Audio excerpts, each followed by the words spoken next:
Hello everyone, good morning and welcome back to my channel. কেমন আছো সবাই? আশা করি ভালো আছো ও সুস্থ আছো। আজকের সকালে ঘুম থেকে উঠেই দেখলাম এই রকম অবস্থা আকাশে, মানে একদম মেঘাচ্ছন্ন আকাশ, যেন মনে হচ্ছে এই মুহূর্তেই বৃষ্টি আসবে, কিন্তু ঠিক তা নয়। আমি কিন্তু অনেকক্ষণই উঠেছি, আর ওঠার পর থেকে এইরকম ওয়েদার দেখলাম। তো ভাবলাম ভিডিও শ্যুট যেহেতু করব, তার আগে এই আকাশের পরিস্থিতিটা তোমাদের একটু দেখিয়ে দিই। আর দেখে না খুব ভালোও লাগছে, কারণ কি বলতো, যা অস্বস্তিকর গরম পড়েছিল, বৃষ্টি হওয়াটা খুব খুব দরকার, না হলে মানুষ মনে হয় আর বাঁচতে পারবে না। তো একেবারে ছেলেকে রেডি করে দিচ্ছি স্কুলের জন্য। অনেকক্ষণ পর কিন্তু ভিডিওটা আবার শুরু করলাম। অনেক কাজই করেছি টুকিটাকি, সেগুলো আর শ্যুট করা হয়নি। আর আজকে না ছেলের স্কুলের ড্রেসটা একটু অন্যরকম, যেহেতু আজকে পিটি রয়েছে, আর এটা হচ্ছে ওর পিটির টেস্ট। মানে যেদিনকে যোগা থাকে, পিটি থাকে, সেদিনকে এই ড্রেসটা পরে যেতে হয়।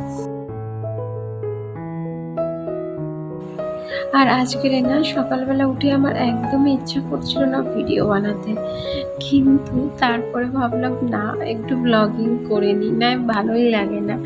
আমার বর প্রতিদিনই আমাকে মানে ফোন বলে যে কি সারাদিন ধরে ক্যামেরা নিয়ে শ্যুট করো, এই করো ওই করো। ওরও বিরক্তি লাগে, কিন্তু ও যখন থাকে না, বেশিরভাগ টাইমে আমি ব্লগিংই করি, রিলস বানাই, ফটো আপলোড করি, এই করি জানো তো। না শুধু ইউটিউবে না, আমার ফেসবুকেও একটা আইডি আছে, তোমরা অনেকে জানো, আমার অনেকে জানো না। তো সেখানে আমি কন্টিনিউ মানে অ্যাক্টিভ থাকি। তোমরা যদি পারো তাহলে একটু গিয়ে ঘুরে আসতে পারো। তো যাই হোক, এইটা নিয়ে সারাদিন থাকি। তার সঙ্গে আমার মেকআপের কাজ তো রয়েছে, কাজকর্ম, মানে সারাদিন নিজেকে পুরো একদম ব্যস্ত রাখি এইসবের মধ্যে দিয়ে। নাই কি বলতো, যদি আমি এই সমস্ত কাজের সঙ্গে যুক্ত না থাকতাম, তাহলে আমি ভীষণ পরিমাণে বোরিং ফিল করতাম।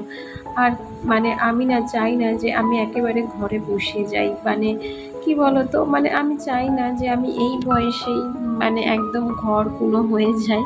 তো সেই কারণে এই সমস্ত সোশ্যাল মিডিয়ার কাজ প্লাস আমার মেকআপের কাজ, এগুলোকে আমি চালিয়ে যেতে চাই। তো জানি না কতদিন পারবো। ছেলে তো বড় হচ্ছে আস্তে আস্তে, ওর স্কুলে পড়ার চাপ মানে বিশাল। মানে এই বয়সেই ওর পড়ার চাপ কিন্তু অনেক। সন্ধ্যেবেলা নিয়ে ওকে বুঝতে হয়, সকালবেলার সময় হয় না। সকালবেলা ও নিয়ে একটু বসে, কিন্তু তারপরে তো ওরও কাজ থাকে, তাই জন্য ও আর পারে না। এই স্কুলটুকু, তারপরে সন্ধ্যেবেলা আবার আমাকে নিয়ে বসতে হয়। তো জানি না কতদিন ইউটিউবের কাজ বা সোশ্যাল মিডিয়ার কাজ আমি করতে পারবো, কারণ ছেলের পড়াশোনার চাপ দিনে দিনে বাড়ছে। আর যেহেতু আমি আপাতত এখনও কোনো টিচার রাখিনি, তাই জন্য আমাকেই ওকে পুরোটা দেখতে হয়। ওর বাবাও দেখে, কিন্তু ওর অতটা সময় হয় না, তাই পুরো টাইমটা আমাকেই দিতে হয় ওকে। তো যাই হোক, এখন চলে এসেছি রান্নাঘরে। আর এখানে দেখো, আমি কটা ডিম সিদ্ধ করে নিয়েছিলাম, কিন্তু প্রথমে তো 4টে ডিম সিদ্ধ করেছি।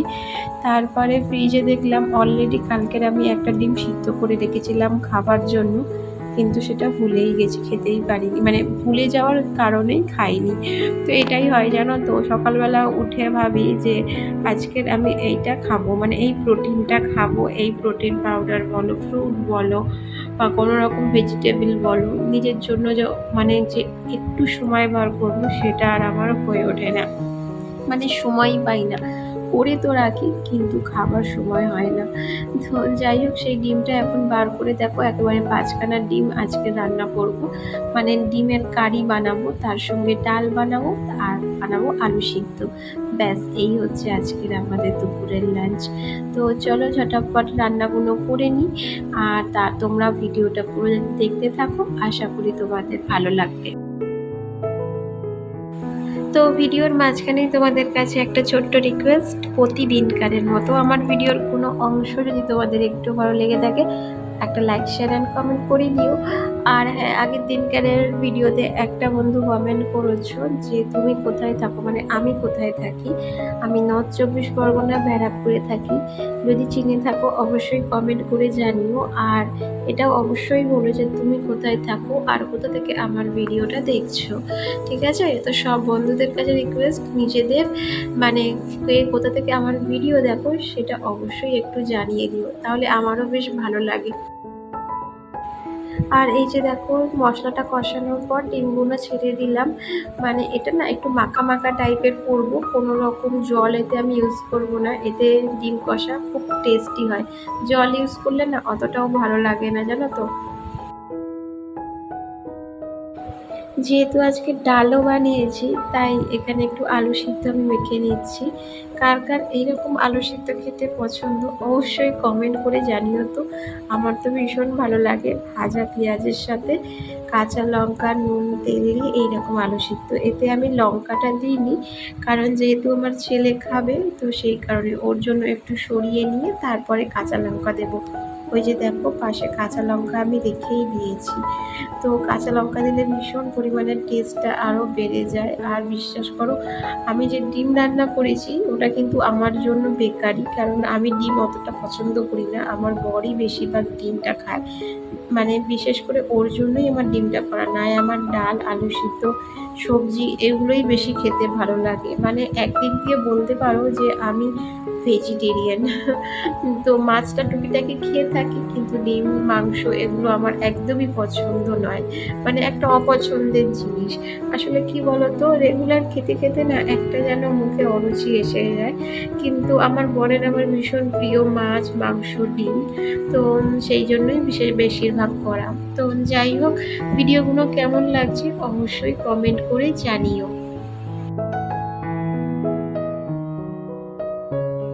একেবারে স্নান টান সেরে আবার ব্লগটা শুরু করলাম, কারণ এতটা দেরি হয়ে যাচ্ছিল যে ব্লগিং করলে হয়তো আমার আরও লেট হয়ে যেত।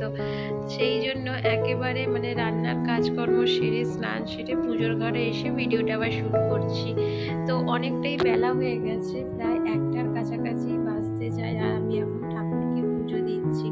ভাবো কত বেলায় ঠাকুরকে আমাকে পুজো দিতে হচ্ছে, কি করবো বলো, একা হাতে করতে করতে না এতটাই বেলা হয়ে যায়। অনেকে কি সুন্দর সকাল সকাল পুজো দিয়ে দেয়, কিন্তু আমার যে কোনো মতেই হয়ে ওঠে না।